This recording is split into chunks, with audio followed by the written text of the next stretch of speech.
Köszöntöm nézőinket október 11-én csütörtökön Kazincbarcika és a térség legfontosabb információival. Következzen a KVTV híradója, a pontos iránytű, ami mindent megmutat. Lássuk a legfontosabbakat, először röviden.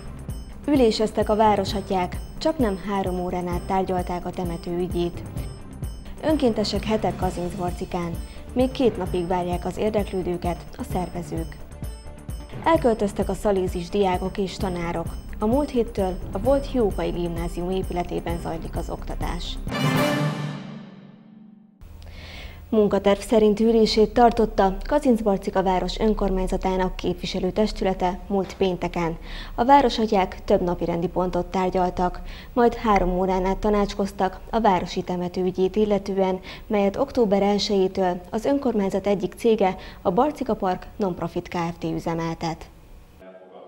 Számos napirendi pont tárgyalása mellett a legnagyobb port a temetővel kapcsolatos kérdés kavarta, melyet október 1-től az önkormányzat egyik cége üzemeltet. Szitka Péter elmondta, a változásnak döntően 2 oka volt. Sokak szerint Kazincbarcikán drága a temetkezés, emellett a korábbi években számos kritika és panasz érkezett a képviselőkhöz a temető állapotát illetően, melyek szerint a ravatalozó és a járdák rossz állapotban vannak, emellett a vízszolgáltatással is akadnak problémák. A mostani döntéstől azt várják, hogy a Barcika Park Non-Profit Kft. Üzemeltetésében a temető megfelelő kezekben lesz. 2 nagyon fontos dolgot határoztam meg akkor, amikor ennek a koncepciónak, vagy magának ennek a dolognak a kidolgozásáról beszélgettek a kollégák. Egyrészt, hogy a minőség javulása, kegyeletteljességnek a folyamatos emelkedése legyen meg a szolgáltatással kapcsolatban, mert ez nagyon fontos, hiszen egy olyan szolgáltatásról beszélünk, amely egy nagyon érzékeny téma. A másik pedig az, hogy kedvező árakat érjünk el. Nyilvánvalóan mind a 2 mérhető, tehát az elkövetkezendő időszakban sajnos akik fognak ezzel a szolgáltatással élni, azok fogják tapasztalni azt, hogy összehasonlítják mondjuk az elmúlt időszakban, tavalyi évben vagy valamikor korábbi időszakban, akár Kazincbarcikán, vagy máshol, más településen, hogy milyen szolgáltatási árak vannak. Az ellenzéki képviselők arra voltak kíváncsiak, hogy mitől lesz olcsóbb a temetkezés. Egy olyan hibát találok az egészben, amit mondtam is a Bukó Géza frakcióvezető úrnak, hogy le kellett ma ők és meg kellett ma beszéljük ezeket a dolgokat, hisz azokból a számokból azt tükrözött ki, hogy jóval magasabb lesznek a temetkezési díjak. Ez a városból ugye már az emberek ugye minden kiszivárog és hallották előre, és többen megkerestek, hogy tényleg igaz-e, hogy pont ezt a részét nagyon 50%-os emelések is haladszanak. Hát ugye nehéz volt pro-kontra, és hát részben itt tisztázódott, és én annak örülök, hogy polgármester úr azt kihangsúlyozta, hogy igaz, hogy a számokban úgy tűnik, hogy magasabbak az árak, de valójában nem, alacsonyabbak lesznek az árak. Bízunk benne, hogy így is lesz. Ezekre a kérdésekre reagálva Bukó Géza, a Barcika Non-Profit Kft. Közfeladatellátási vezetője elmondta, egyrészt attól lesz alacsonyabb a temetkezés költsége, hogy a Barcika Park Non-Profit Kft. A korábbiaknál olcsóbban végzi majd azokat a szolgáltatásokat, melyeket a temető üzemeltetőjének kell ellátnia. Másrészt a Barcika Park Non-Profit Kft. Egy saját temetkezési tevékenységet is indított, amelytől azt várják, hogy nagyobb árversenyt alakít ki, melynek a hozadéka a minőségi szolgáltatás mellett az alacsonyabb ár lehet. Az önkormányzat egy pályázatot kíván benyújtani a turisztikai attrakciók és szolgáltatások fejlesztése kiírás alapján, melynek célja a Borsod-Kem Zrt. Volt föld alatti polgárvédelmi bázisának hasznosítása, ipartörténeti és helytörténeti kiállítások céljára. A képviselők szerint ez az elgondolás jó, azonban többen aggályaikat fejezték ki azzal kapcsolatban, hogy a föld alatti kiállítás bejáratát egy turisztikai csoport akár busszal vagy autóval hogyan tudja megközelíteni. A létesítmény bővítésének, átalakításának tervezése folyamatban van. A városatyák az ülésen beszámolót hallgathattak meg a Kazincbarcikai Védőnői Szolgálat munkájáról, a gazdasági ellátó szervezet működéséről, valamint a Borsod-Abaúj-Zemplén megyei katasztrófavédelmi kirendeltség tevékenységéről. Ezek mellett a képviselők tájékoztatót kaptak a nevelési oktatási intézmények 2011-2012-es tanévben végzett munkájáról is. Már javában tart az Önkéntesek hete elnevezésű programsorozat Kazincbarcikán. Az esemény ünnepélyes megnyitóját hétfőn tartották, ahol a Tiszta Virágos Mozgalom díjátadó ünnepségét is megrendezték. Azóta volt többek között irodalmi délután, nárciszültetés és ruhaosztás is. A Kazincbarcikai Egyesületek Fóruma 2001 óta minden évben megrendezi az Önkéntesek hetét Kazincbarcikán. Az esemény célja a figyelemfelkeltés arra a tevékenységre, melyet az önkéntesek végeznek. A programsorozat megnyitó ünnepségén Klimon István alpolgármester mondott beszédet. Mindig bajban vagyok, amikor a civilekről kell bármit is megfogalmaznom, mert mindig csak az jut eszembe, hogy köszönöm. 2012-ben 9 civil szervezet kapcsolódott a kazincbarcikai rendezvényhez, akik az önkéntesek táborát gyarapítják. Hagyományosan a Városépítő Egyesületnek a programjával kezdődik, ugyanis a leghálásabb időszak most van, mert minden olyan pályázatot, amit mi hirdettünk a város lakossága részére, a városoknak a intézményei, közületeinek a részére, valamint most már harmadik éve csináljuk a ifjú városszépítőknek is a pályázatot, és az ő munkájukat is ilyenkor díjazzuk, és természetesen be is mutatjuk kiállítás keretében, amit az előcsarnokban megtalálható.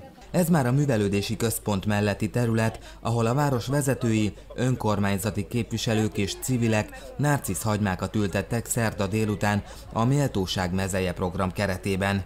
Ennek lényege, hogy a nárcisz szimbólumhoz kapcsolódó mozgalommal felhívják a figyelmet az emberi méltóságra és a társadalmi felelősségvállalás szükségességére. Ezt követően a klubteremben folytatódott a program, melyen a reformételekről hallgathattak meg előadást az érdeklődők, és ételeket is kóstolhattak. Az önkéntesek hetén lesz még beteglátogatás, szobortisztítás, és az eseménysorozat értékelését is megtartják majd a szervezők.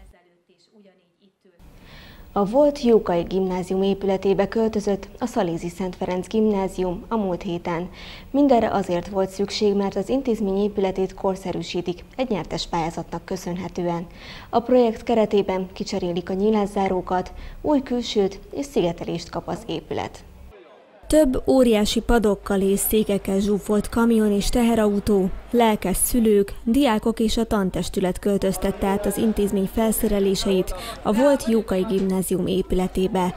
Tették mindezt azért, mert az iskola megújul egy nyertes pályázatnak köszönhetően, melynek összértéke több mint 320 millió forint. Szerencsére október 1-én átadtuk a kivitelezőnek a gimnázium épületét, mármint a Jó Szerencsét úti épületét, mert megkezdődik a teljes körű rekonstrukció, az épület új külsőt kap, új tetőburkolatot kap, új ablakaink lesznek, a holnapi napon már szállítják az összes ablakot, úgyhogy azt mondhatom, hogy a gimnazistáknak nem jutott hely.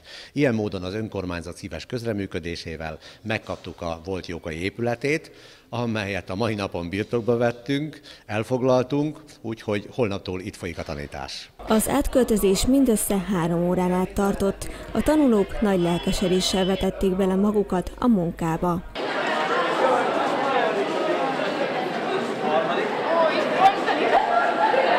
Cipekedtek, udvart takarítottak, ablakot pucoltak, mindenben készségesen segítettek, és mindezt vidáman, noszogatás nélkül tették. A jó szervezésnek és csapatmunkának köszönhetően múlt péntektől újra a tanulási lehetett a főszerep, és remélhetőleg 3 hónap múlva a visszaköltözés is ilyen zökkenőmentesen zajlik majd. Az aradi vértanúkra emlékeztek. Szüreti mulatság a Füzike tagóvodában. Kiállítás nyílt Berta Ernő magángyűjteményéből. Képes híreink következnek. Október 6-án szombaton az aradi vértanúk emléknapján az 1848-as forradalom és szabadságharc bukását követően 1849. október 6-án kivégzett magyar katonatisztekre emlékezünk. Múlt vasárnap a Kazincbarcika Felsői Református Egyházközség emlékező szentmisét tartott, ahol az egybegyűltek a mise elején verset hallgathattak meg, majd Demeter Zoltán református lelkipásztor szólt a hívekhez. A megemlékezést koszorúzás zárta. Szüreti Kavalkád címmel rendeztek zenés-táncos délutánt a Füzike tagóvoda udvarán. A rendezvényt hagyományosan minden esztendőben megtartják, melyet a gyerekek szülei idén is nagy érdeklődéssel tekintettek meg. Elsőként népdalokat énekeltek és táncoltak a népviseletbe öltözött kis óvodások, majd bepillantást nyerhettek a mustkészítés rejtelmeibe, és finomabbnál finomabb édességeket kóstolhattak meg. A programokba az óvodapedagógusok igyekeztek bevonni az óvodások szüleit, akik ügyességi vetélkedőn vehettek részt gyermekeikkel együtt. Egy közösségi oldalon működő csoport egyik tagjának, Berta Ernőnek magángyűjteményéből nyílt kiállítás a Gyerekek Háza kézműves házban a múlt héten. A tárlat az Egy darab a múltból elnevezést kapta, melyen régi tárgyakat, újságokat, autókat, egyenruhákat, órát, rádiót és televíziót is láthattak az érdeklődők. A kiállítást Zólyomi Sándorné, a csoport alapító tagja ajánlotta a közönség figyelmébe, melyet október 31-ig láthatnak az érdeklődők. Az Állatok Világnapja alkalmából szórakoztató és interaktív programokkal várták a szervezők a Szuhakálói Gárdonyi Géza tagiskola diákjait múlt csütörtökön. A tanulók az iskola udvarán lovagolhattak, és többek között kisállatokat is simogathattak. Ezeket az egereket etetni és simogatni is lehetett az Állatok Világnapján a Gárdonyi Géza tagiskolában. A jeles nap alkalmából az intézmény tanulói saját háziállataikat is bevihették az udvarra, így gabonasiklót, hörcsögöket és nyulat is megnézhettek a diákok. Az iskola igazgató helyettese azt mondja, fontos a nevelés szempontjából, hogy szeressék a gyerekek az élőlényeket. Az a célunk ezzel a programsorozattal, amely már közel 10 éve hagyományként kerül megrendezésre az iskolánkban, hogy a gyerekek közelebb kerüljenek a természethez, közelebb kerüljenek az állatokhoz, és játékos formában ismerkedjenek, szeressék meg őket, valamint úgy gondoljuk, hogy ez az ismerkedési lehetőség számukra egy óriási teret biztosít arra, hogy későbbiekben kedvesebben, türelmesebben, figyelmesebben foglalkozzanak az állataikkal. A Világnap alkalmából az iskola tanulóinak munkáiból egy kiállítás is nyílt, amit az intézmény aulájában lehetett megtekinteni. Ezen kívül az egyik tanteremben pedig papírból békát hajtogathattak a diákok. A legnépszerűbb program a délelőtt folyamán a lovaglás volt, erre folyamatos volt az érdeklődés. A szervezők csaknem 10 programmal kedveskedtek az osztályoknak. Lehet lajhárt mászni, lovagolni, mindenki elhozhatja a saját állatát, be lehet mutatni, van büfé, lehetett rajzolni, amiket majd helyezetek is lesznek, és arcfestés, sorverseny, állathanghallgatás, állatlábnyomokat is lehet nézni, nagyon sok minden van. Az iskolában ezen a napon rövidített órák és hosszabb szünetek voltak, így a gyerekek kellemesen tölthették el a hagyományosan minden évben megrendezett Állatok Világnapját. Megismerni az ismeretlent címmel tartott előadást Ság Éva, a NASA kutatómérnöke az Egressy Színház termében a múlt héten. A programon szó esett a földi irányításról, a marsjáró projektről és egyéb érdekességekről is. Ság Éva a kazincbarcikai, akkor még Ságvári Endre gimnáziumban végzett, majd Debrecenbe ment tovább tanulni matematika, fizika szakra. Ott ismerkedett meg férjével, akinek legfőbb álma volt, hogy elhagyja az országot Évával együtt. Nekem nagyon nagy szerencsém volt, mert így aztán oda kerültünk Los Angelesbe, a véletlen tett le, és a véletlen tett le a NASA kutatótelep mellé, a Jet Propulsion laboratóriumba. Ott először pizzát hordtam ki a környéken, és akkor utána eldöntöttem, amikor megtudtam, hogy mi az a telep, ami ott van, akkor megtudtam, hogy ez a NASA kutatótelepe, akkor azt mondtam, hogy én itt fogok dolgozni. A kutatómérnök több mint 20 éve a NASA munkatársa, szakterülete a földi irányítás. Ság Éva rendszeres előadója külföldi és hazai konferenciáknak, találkozóknak, ezért is fogadta el az egyik közösségi oldal kazincbarcikai csoportjának felkérését, hogy megossza az űrkutatással kapcsolatos érdekességeket. Az előadásra és a kötetlen beszélgetésre több mint 100-an voltak kíváncsiak. Házi és közösségi komposztálást népszerűsítő mintaprojekt indult még márciusban Múcsonyban egy nyertes pályázatnak köszönhetően. A résztvevők között 200 darab komposztáló ládát osztottak szét, valamint beszerzésre került 2 aprítógép is, amit a célcsoport közösen használhat. A projekt Múcsony településen valósult meg, bevonva a település lakosságát a házi komposztálás megvalósításába. A komposztálás a legősibb hulladék újrahasznosító eljárás. Hazánkban egy átlagos állampolgár évente csaknem 300 kg hulladékot termel. Ennek a háztartási hulladéknak jelentős része, majd 30%-a komposztálható, szerves anyag. A pályázatot a Kalász László Általános Művelődési Központ nyújtotta be, ami sikeres elbírálásban részesült. A projekt célja a múcsonyi kertes családi házak házi komposztálásának elindítása és fenntartása. A cél ugye az, hogy kevesebb legyen az elszállítandó hulladék, kevesebbet égessenek az emberek, és visszafordítsuk a természetbe azt, amit lehet. Nem volt nehéz, sőt több ládát is ki tudtuk volna osztani, hát nekik csak azt tudtuk mondani, hogy a következő pályázatban, ha részt veszünk és terünk, akkor természetesen tudunk a számukra is biztosítani.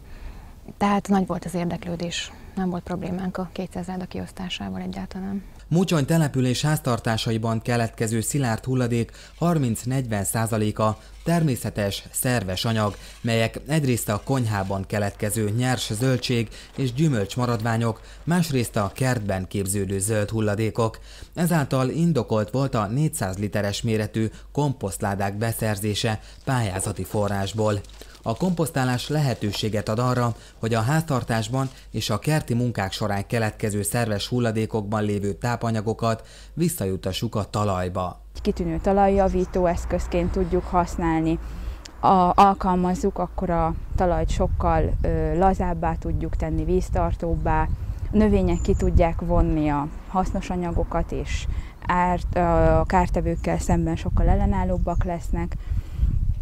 Ha egy kicsit a gazdasági oldalát nézem, akkor viszont ugye, ha a szerves hulladékainkat kivonjuk az elszállítandó hulladékok mennyiségéből, akkor ugye az ártalmatlanításra kerülő mennyiség is kell, hogy csökkenjen. Ennek mindenképpen a szemétdíjnak a mérséklését kell, hogy maga után vonja. Alkalmasnak tartom a komposztálási eljárást ilyen környezeti tudatformálásra a gyerekeknél, hogyha bevonjuk őket a munkába, akkor tulajdonképpen a szemük előtt zajlik le ez a folyamat, és látják, hogy hogyan lesz a hulladékből használható termék. A projektben résztvevő lakosok oktatásokon vehettek részt, hogy elsajátítsák a komposztálás helyes folyamatát. Múcsony település lakói nagy részben családi házakban élnek, így a komposztáláshoz biztosítani tudják a megfelelő területet is. Előzetes felmérés alapján magas igény mutatkozott a házi komposztálás megvalósításához. A családok a keletkezett komposztot hasznosítják, a saját kertjük növényvilágát táplálják a humuszban gazdag komposzttal, ezzel csökkentve a trágyázás szükségességét és az elszállítandó hulladék mennyiségét. Ez volt a KVTV híradója, friss információkkal legközelebb jövő csütörtökön jelentkezünk. Várjuk Önöket akkor is a képernyők elé. Ha adásunkról lemaradtak, műsorunkat megnézhetik a www.kvtv.hu weboldalon. Adáskészítő kollégáim nevében is köszönöm a figyelmet, szép estét kívánok, viszontlátásra!